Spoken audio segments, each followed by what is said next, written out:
What's good? What's good? What's good? What's going on to all of my great ones worldwide? It's your man King Nabby the Great.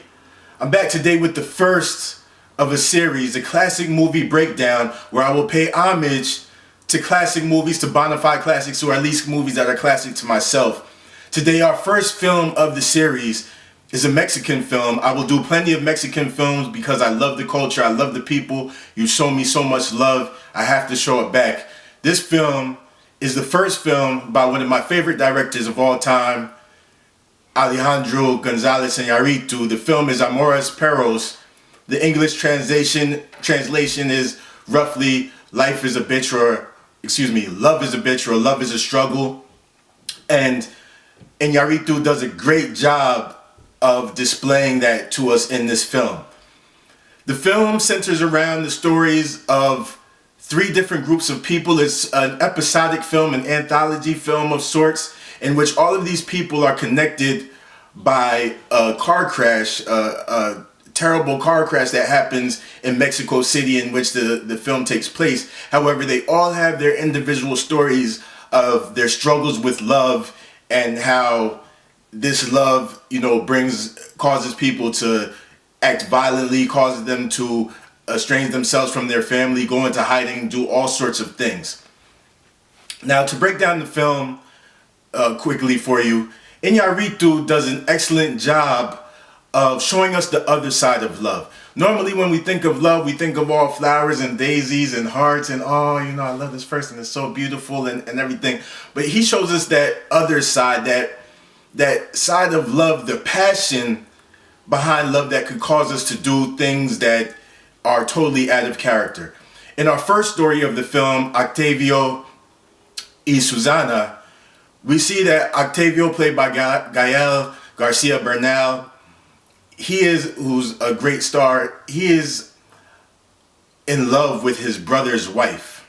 He is willing to do whatever he can to capture the heart of his brother's wife. Of course, on the outside looking in, this is terribly disgusting.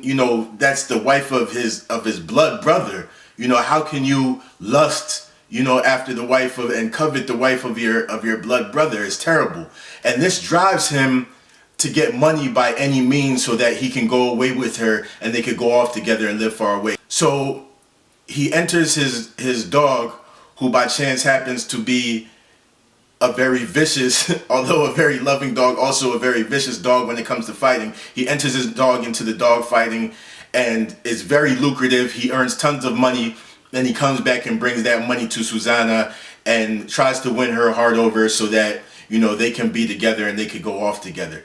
He's so willing to do it that he even hires hitmen to go and beat up his brother. He even stabs his arch rival, almost, attempts murder, almost kills him in order to win the love and just because of the passion and the fire that fuels him. So Innaritu, from the first story, we see the other side, how this passion and love can drive a person into violence, and how sometimes violence and love, or love and hate, are hand in hand.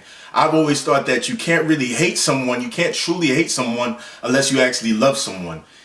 They're opposite sides of the fence. That love can easily turn into hate when things go wrong and things go awry.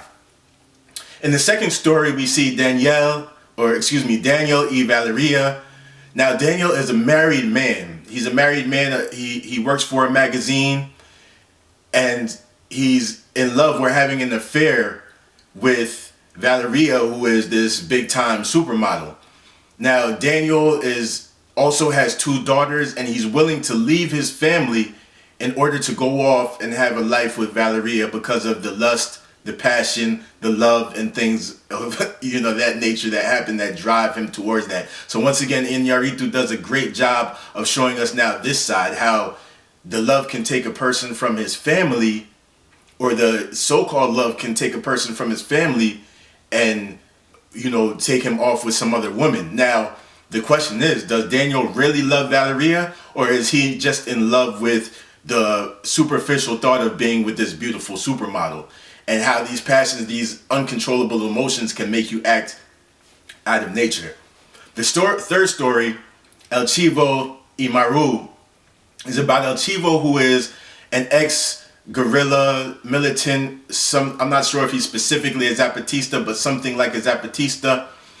And he is now, a vagabond. He's living in the streets with just his dogs, and he's a hitman for hire. He does these jobs every once in a while. However, he has his daughter that he's been estranged from. He hasn't seen her since she was 2 years old. She thinks that he's dead, and from jump we see him kill actually the man who's her current father, and then his ex-wife dies, and then we kind of getting to see his backstory and who he is, and that the love for his daughter is what actually caused him to want to be out of her life when he went to jail, because he didn't want her to see him like that. So he told his wife way back then that just tell her that I'm dead. It's probably better off for her so that she could live a happy life. So that love motivated him to do that. And now he just has the love of his dogs. And we'll get into the whole dog metaphor as well. Now, the film, of course, is called Amores Perros. A literal translation for a person who knows the word perro as dog, especially an English speaking person who may not know the slang or colloquialisms of Mexico or Spanish. We also have the dogs in the film, and the dog metaphor is huge in this film. Each dog translates or parallels the personality of their owner. We have the black dog Kofi, who is owned by Octavio, and Kofi is a very impulsive, very violent dog. And we see that Octavio as well is very impulsive in his love for Susanna, and very violent as well, as you see him stab his rival, and he also headbutted his own brother in the grocery store. We see the parallels between the two's personality, that they can snap. They may seem, like he's kind of a slick talker, a laugher and joker, but within a moment's notice, he can get violent and terrifyingly violent. We see when Kofi has his last fight and he's actually shot and injured, and then we go into the car, and Octavio stabs his rival, they go into the car chase. Now we see the parallel also of how the injured Kofi, how now when Kofi is injured and hurt and kind of weak, Octavio as well is going through a weak point in his life, because his brother has now run off with the money and with his wife. He doesn't know where she is. He thinks that Susanna may have betrayed him, or at best case, his brother coerced her to go with him. So everything is breaking down, and at the same time, his dog is breaking down as well. You see the parallel. Also, we go to Richie, who is the small dog of Valeria. Now, Valeria's story is very interesting because she is this big supermodel, and from the accident that ties them all together, she ends up breaking her legs, breaking, almost every bone in her lower body, and she's confined to a wheelchair. While she's in the wheelchair and she's playing with Richie, Richie falls into a hole in the wooden floor in the new apartment that she has. And that parallels to her life in the wheelchair. She was this big grand supermodel. Now she's confined to a wheelchair where she can't really move a lot. Richie is now confined to under the floorboards where he can't seem to find his way out. The same way that she is having a hard time dealing with being confined to a wheelchair and dealing with the fact that her beauty is now brought down a level because her legs may be scarred. She may not be able to move and pose as she once could. So she's feeling kind of confined in her own mind, in her own insecurities. And this translates to her relationship with Daniel, which the more and more that they can't find Richie under the floorboards and they think that he may be getting eaten by rats, the more that their relationship starts to tear and it starts to go downhill.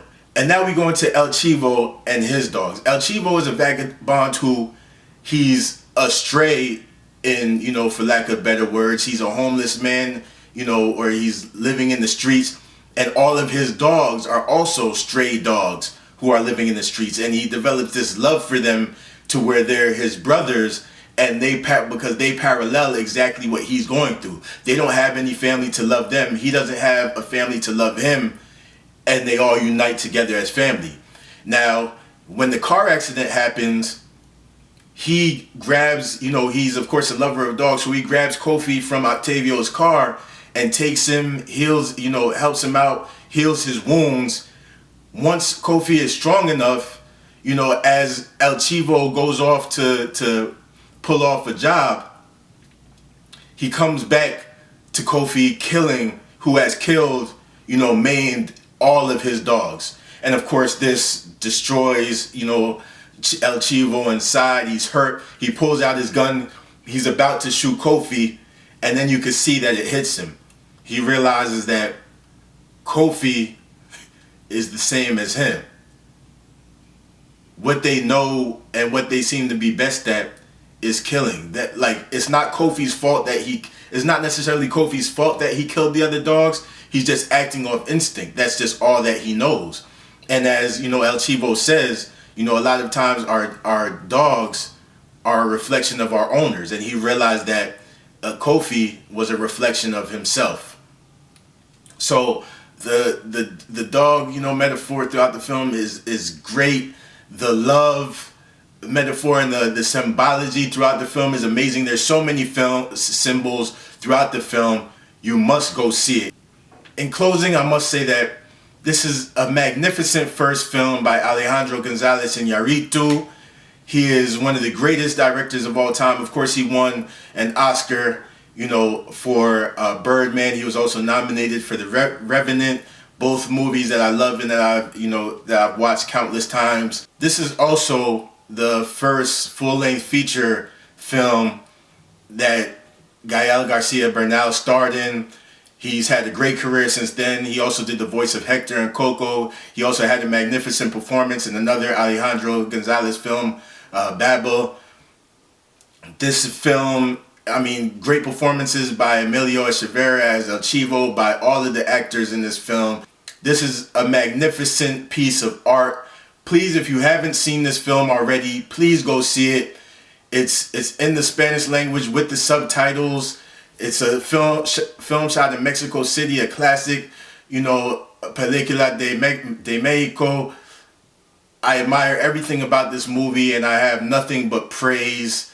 I hope one day to be able to maybe write a film for Alejandro Gonzalez Innaritu, or work with him, or be a production assistant for him. He's just a director that truly inspires me, and just seeing his first work now inspires me even more, as a filmmaker, to go out there and to make, my first full-length film. It's your man, King Nabby the Great. Once again, please subscribe so you can see more, movie reviews, more classic movie breakdowns, more trailer reactions, more reactions to music, to soundtracks and scores of films, and, just more things along my travels. Of course, my travels to Mexico too, I have those as well. Just please subscribe, please stay in tune, please comment. I love you all. I appreciate the love from everyone. Be great in life, and life will be great to you. Sé excelente en la vida, y la vida será grandiosa para ti. Creativity, abundance, and prosperity to all. And I'm out. Mafioso, mafioso.